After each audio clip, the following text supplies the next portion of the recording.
പുതിയ പ്രഭാതത്തിനായി ദൈവത്തെ സ്തുതിക്കുന്നു, മഹത്വപ്പെടുത്തുന്നു. ഈ രാവിലെ സമയം ഉൽപ്പത്തി പുസ്തകം 9-ാം അധ്യായം അതിൻ്റെ 12-13 വാക്യങ്ങളൊന്ന് വായിക്കട്ടെ.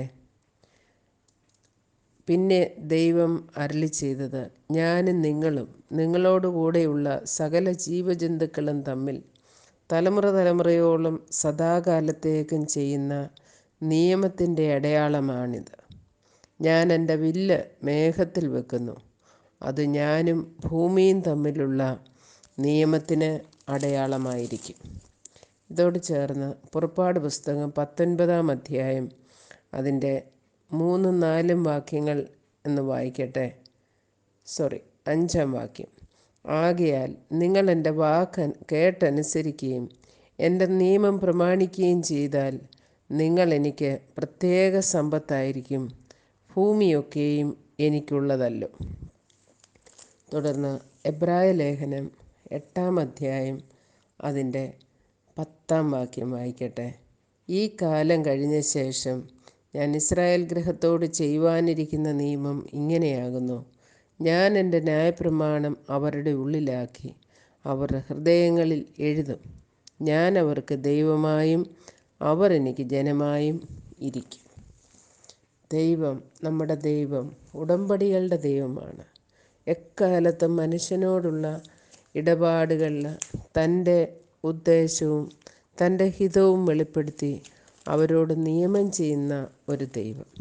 ഉൽപ്പത്തി പുസ്തകം 9-ാം അധ്യായത്തിൽ നാം വായിച്ചത്, ആ ജലപ്രളയത്തിന് ശേഷം ദൈവം ആ മേഘത്തിലൊരു വില്ല് വെക്കുകയും മനുഷ്യനെ ഇനി ഒരിക്കലും നശിപ്പിക്കുകയില്ല എന്നുള്ള, വെള്ളത്താൽ നശിപ്പിക്കുകയില്ല എന്നുള്ള ഒരു നിയമം ചെയ്ത് അതിന് അടയാളമായിട്ട് മഴവില്ലിനെ മേഘത്തിൽ വെക്കുകയും ചെയ്യുന്നു.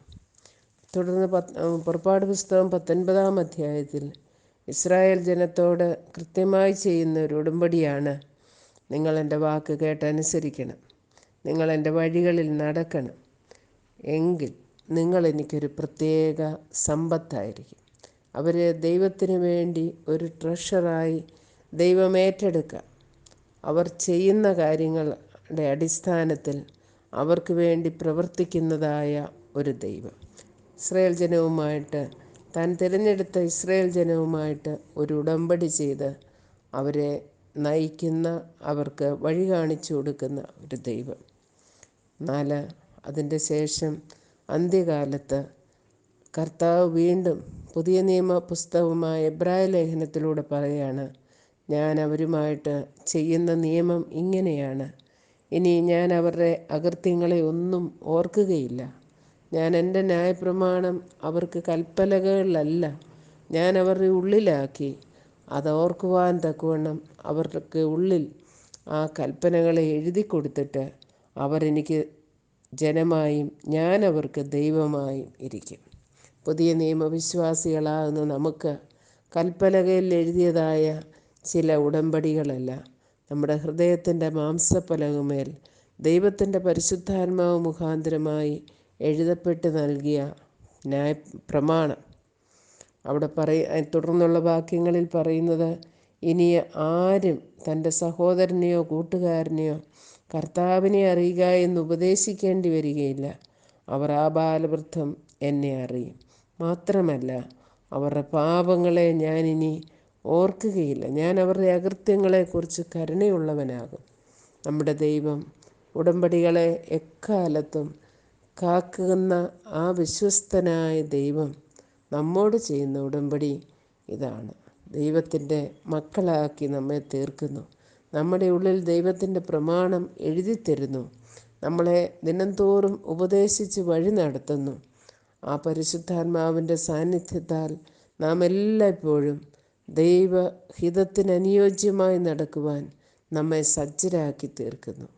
ഇന്ന് പകൽക്കാലം ഈ പരിശുദ്ധാത്മാവിൻ്റെ സാന്നിധ്യത്തിനായി കർത്താവിൻ്റെ അടുത്തേക്ക് വരുമോ? കർത്താവ് യോഹന്നാൻ്റെ സുവിശേഷം 14-ാം അധ്യായത്തിൽ പറഞ്ഞു, എന്നിൽ വസിപ്പീൻ, എൻ്റെ വചനത്തിൽ വസിപ്പീൻ, എങ്കിൽ ഞങ്ങൾ നിൻ്റെ അടുക്കൽ വന്ന് നിന്നോട് കൂടെ വാസം ചെയ്യും. വാഗ്ദത്തം നമുക്കുണ്ട്. നാം ദൈവത്തെ, കർത്താവിനെ നമ്മുടെ ഉള്ളിലേക്ക് ക്ഷണിക്കുമ്പോൾ നമ്മോട് കൂടെ ഇരിപ്പാൻ, നമ്മെ വഴി നടത്തുവാൻ, നമ്മെ സഹായിപ്പാൻ ശക്തനായ ദൈവം നമ്മുടെ ഉള്ളിൽ വസിക്കുവാൻ ആഗ്രഹിക്കുന്നു. നമുക്ക് ആ വിളിക്ക് ചെവി കൊടുക്കാം. ദൈവത്തിൻ്റെ പരിശുദ്ധ നാമം നമ്മിലൂടെ മഹത്വപ്പെടട്ടെ. God bless U.